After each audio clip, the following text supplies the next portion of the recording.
Okay, people. So, yeah, look, the week got weird with films. So, instead of panicking, I decided to check out Gran Turismo. This is directed by Neill Blomkamp, written by Jason Hall and Zach Baylin.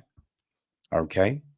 The film is produced by Doug Belgrad, Dana Brunetti, Azad Kizilbash, and Carter Swan. It's executive produced by Kazunori Yamuchi, um, Herman Holst, Matthew Hirsch, Jason Hall.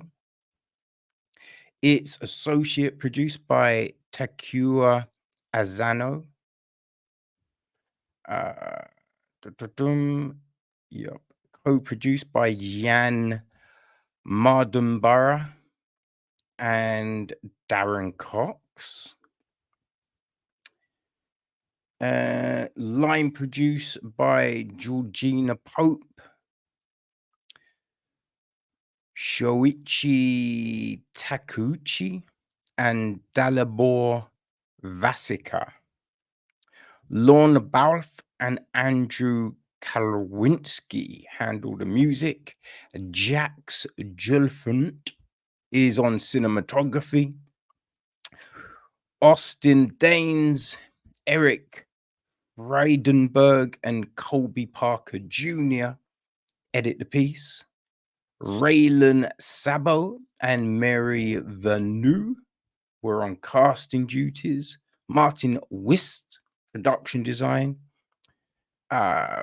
We've got Ricky Aguirre, Petra Balgo, Daniel Bosch, Andrew Del Rosario, Jenny Lee, Justin O'Neill Miller, Jurgul Pap, Christoph Patakaza, Tiu Ann Pello, Mazami Tanaka, and Carol Ornek, art direction. Set decoration, we have Laurie Martell, Uri Nu, Adam Polgar, and Akos Tanaze, with Terry Anderson on costume design. So, our cast. Well, David Harbour is Jack Salter. Orlando Bloom is Danny Moore. We have got Archie Madekwe as Jann Mardenborough. Right. His dad, Steve, is played by Digimon Husen. His mother, Leslie, is played by Jerry Horner. And his brother, Colby, is played by Daniel Poog. We have got Audrey, the love interest, played by Maeve Courtier-Lilley. We have got Kazunori Yamamuchi, played by Takahiro Hira. Matty Davis is played by Darren Barnett. Nicholas Kappa is played by Joshua Stradowski.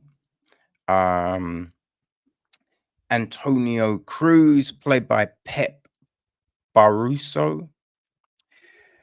Niall McShay is played by Niall McShay plays Frederick Shulin. Purcell, played by Nikhil Pamar. Patrice Kappa is played by Thomas Kretschmann. Akira Akiba is played by Aki Kutabi. Yeah, I think that's our main big group of peoples, right? There's other pit people and all of that, but yeah, I think that's the main group, I would say. So the gist of the film: Jann is an avid gamer from Cardiff who spends his days playing Gran Turismo, refusing to succeed in the real world. Meanwhile, in Tokyo, Danny, a marketing manager for Nissan Automobile Corporation, is running an advertising campaign, and together with the management of Gran Turismo, hatches a plan to launch a competition inviting gamers to try their luck in real racing cars. Needing help organizing an event, Danny turns to Jack, a former racing driver and incorrigible cynic. When fate brings Jann together with Danny and Jack, the gamer becomes the driver of Nissan racing car, plunging headlong into the fight for a place in the sun in the competitive world of real racing. So, yes, that is the gist of Gran Turismo. Now, the longer title of the film is Gran Turismo, based on a true story. And that is the big thing. It's based on a true story. Now, I did find myself scratching my head at the things that they changed, right? Because so they've got certain names, they keep certain names correct, like Jann, right? His family, all of that kind of thing. But Orlando Bloom's character, Danny Moore, he's based on a guy called Darren Cox. I mean, that's who Orlando Bloom is actually playing. So you just be like, why didn't they just use the name? Right? That's the thing that you wonder about now. I think Cox is a executive producer a co-producer on the film. So whether it's like he's thinking, oh yeah, I did act like a bit of a dick, so maybe change the name so it's not attached to, you know what I mean? I don't know, but you wonder why, right? Why change the name? There's some other weird things as well, because actually, um well, no. Let me first, before, right? I will say there's a lot of effects in this film that I really thought was pretty cool, right? When Jann is kind of he's playing, when he first gets the steering wheel for his game, that new steering wheel, he plugs it in and he starts playing. You then get the kind of silhouette of a car around him, right? Because in his head, he's like put himself in the frame of mind of, yo, I'm driving on this track, right? As well as them kind of giving the essence that the game is so realistic, it's like you're driving on a track. So that I thought was pretty cool, you know. Then later in the film, we have him kind of, well, when he's trying out in the competition, again, we get this whole car aesthetic. And when he's on the track in the car, we do the reverse, and it's kind of like he's gaming. Those things were pretty cool, right? The first place, fifth place, all of the position, the icon over the car. Again, pretty fun, right? Those kind of things, I thought that worked very well, you know. Um, like there's a bit when he's racing away from the police, like achievement. That was fine, but it is smack bang in the middle of the screen, so it's kind of obscuring things. But it's that little addition to kind of give the vibe of video games and all of that. So I thought that aspect of the film was good. That aspect was good. The racing was fine. You know, it's not too bad. They they do create an atmosphere, though, right? He's always at the back and then he's going through, and you know what I mean? It gets a bit repetitive on that front, right? And I think that is one of the knocks on the film. It's very formulaic, right? You know exactly what's happening.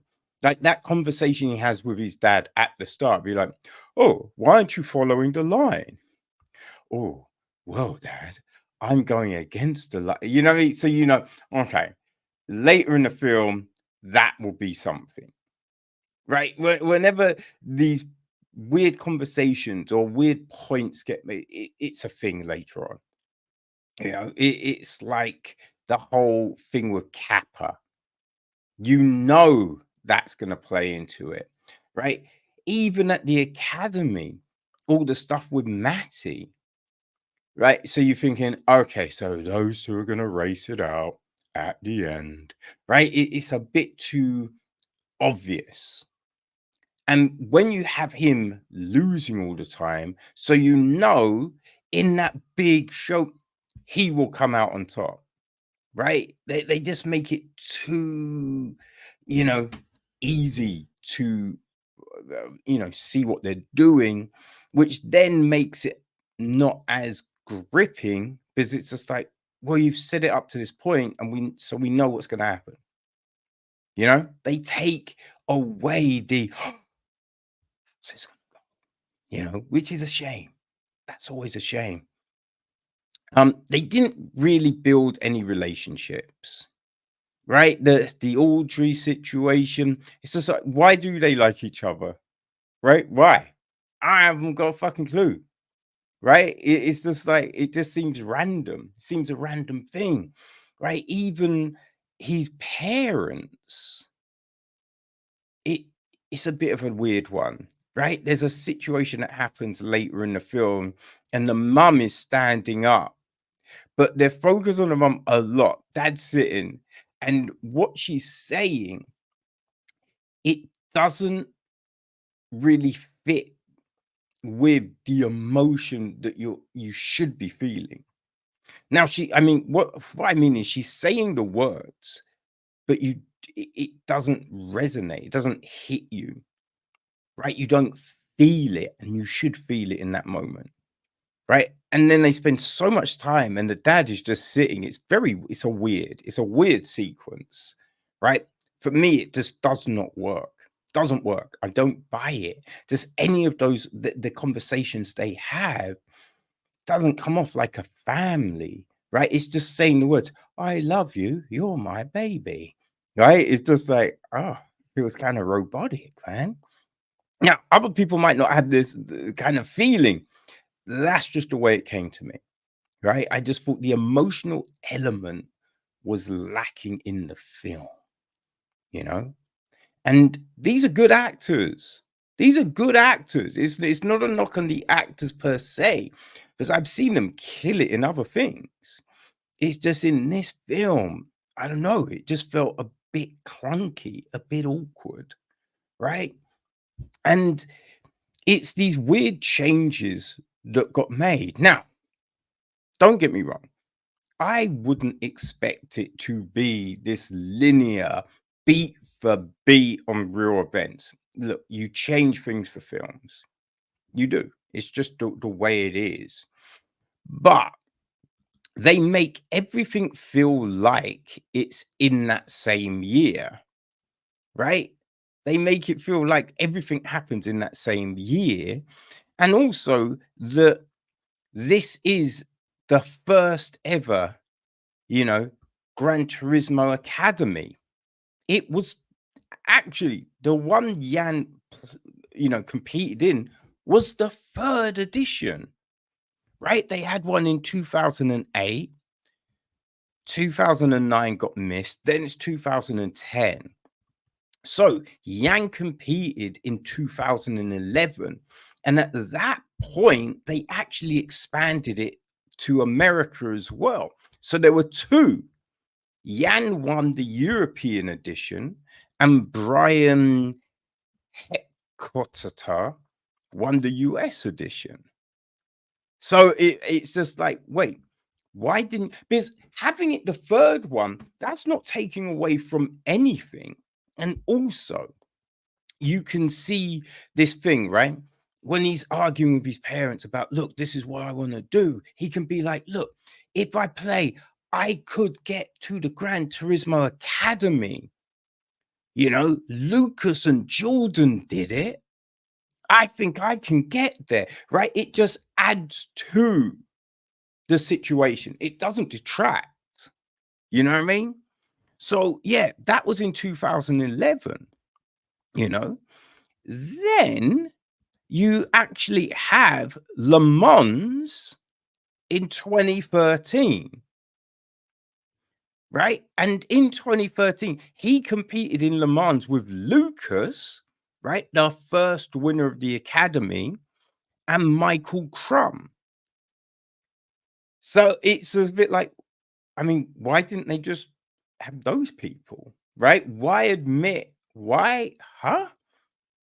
Right? They finished third. They finished first. But the film kind of makes it look like they won it. You know, so it's all it's very weird. It's just like, why make everything happen in that 1 year?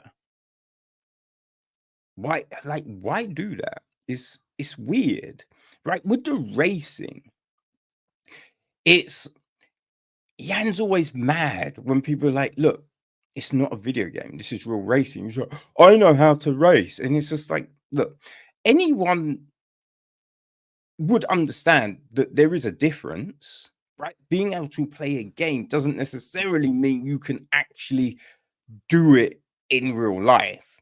So you wouldn't be mad. It'd just be like, look, I'm confident in myself. I'll show you, man. Just give me an opportunity to show you. That's what it'd be. Then you have the situation like, what happens if people, you know, box you in? What if you get rammed from behind? Surely you cover that in training, right? It's just this weird situation that you find yourself in and you're watching it. It's just like, this seems weird. It seems weird. So yeah, it's a strange film. It's technically fine. It's put together well. There is a bit too much shaky cam for my liking, right? And they trying to use rousing music a lot of the time. Like the first time, David Harbour, right? When he first gets to the academy, he's talking to everyone there, right? Jack gives this speech, and they've got this rousing music, and it's just like, why? Why? It's not that kind of speech, man. And the music, sometimes the music's a bit too loud, right? It's a bit too loud. The other frustrating thing for me, people, and I apologize, it does seem like I'm just moaning, but we do get some subtitles. And again, tiny fucking subtitles at the very bottom of the screen, right? No solid background behind them. I have no clue what was said. I was just like, I'm not even trying to attempt to read though. That is too small, it's too insane. I'm not gonna do it. Right. So that was, yeah, very irritating. You know, the film is just over 2 hours. Just over 2 hours. It you kind of feel it doesn't need to be, you know, like I say, it's 2 hours, 15 minutes essentially. And it's just like, I don't know if it needed to be that, right? I don't think it needed to be that at all. I think you could have made a tighter film, right? A tighter film. And if you just addressed the emotional concept of it, I think it would have been better. Like, it's not terrible by any means. It's not terrible. You know, it's better than I think it was Lamborghini we looked at last year. You know, it's better than that. Yeah, it's not Ford and Ferrari, right? It's not that. It's not Rush. There's better racing films, you know? So don't think, oh, I loved Rush. I'm going to watch Gran Turismo. It's not the same. It's not the same.